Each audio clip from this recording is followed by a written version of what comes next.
প্রিয় নবী হযরত মুহাম্মদ সাল্লাল্লাহু আলাইহি সাল্লাম বলেন, যে ব্যক্তি মিথ্যা বলা ও সে অনুযায়ী আমল বর্জন করেনি, তার এই পানাহার পরিত্যাগ আল্লাহর কোনো প্রয়োজন নেই।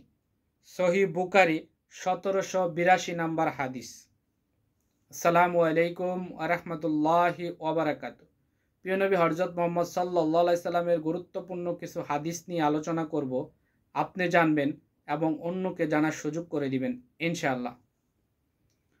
রাসূল সাল্লাল্লাহু আলাইহি সাল্লামকে প্রশ্ন করা হলো, কোন কাজটি সবচেয়ে বেশি পরিমাণ মানুষকে জান্নাতে নিয়ে যাবে?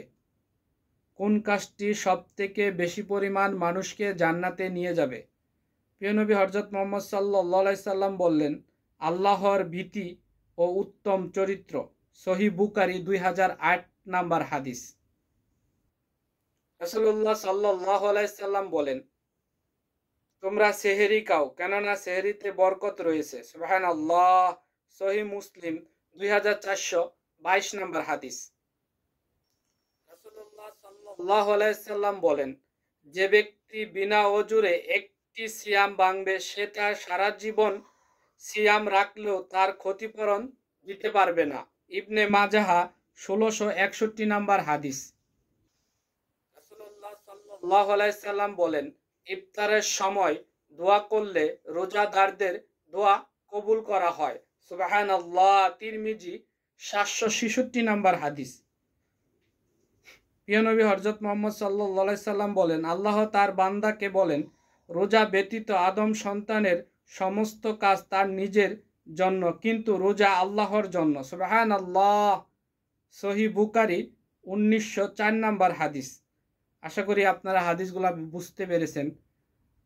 সবাইকে জানার সুযোগ করে দিবেন। এর বিনিময়ে আল্লাহ তাআলা আপনার আমলনামায় অসংখ্য অগণিত নেকি দান করবে, কেননা আপনার কারণে হাদিস সম্পর্কে অনেকে জানবে, এতে আমল করবে। এর বিনিময়ে সে যতটুকু নেকি পাবে, আল্লাহ তাআলা সমান নেকি আপনার আমলনামাতেও দিবেন।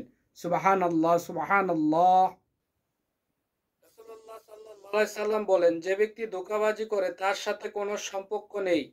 প্রিয় নবী হযরত মুহাম্মদ সাল্লাল্লাহু আলাইহি সাল্লাম বলেন, আপনি যদি কারোর সাথে ধোঁকাবাজি করেন, তাহলে রাসূলের সাথে আপনার সাথে কোনো সম্পর্ক নেই। আল্লাহ তাআলা আমাদেরকে বোঝার তৌফিক দান করে দিক, আমিন।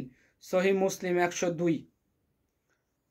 রাসূলুল্লাহ সাল্লাল্লাহু আলাইহি সাল্লাম বলেন, যে ব্যক্তি অন্যকে ভালো কাজের পথ দেখাবে, সে তার প্রতিটি আমলের জন্য সমান নেকি পাবে। সহিহ মুসলিম 1893 নম্বর হাদিস।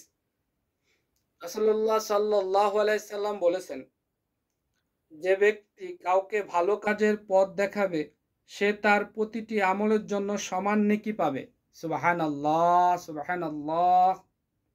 আপনি যদি কাউকে ভালো কাজের পথ দেখান, সে যতটা সওয়াব পাবে ওই ভালো কাজ থেকে, আল্লাহ তাআলা আপনার আমলনামায় অতটা সওয়াবই দান করে দিবেন। মাশাআল্লাহ, সুবহানাল্লাহ, সুবহানাল্লাহ। অবশ্যই হাদিসগুলা সবাইকে শোনার সুযোগ করে দিবেন।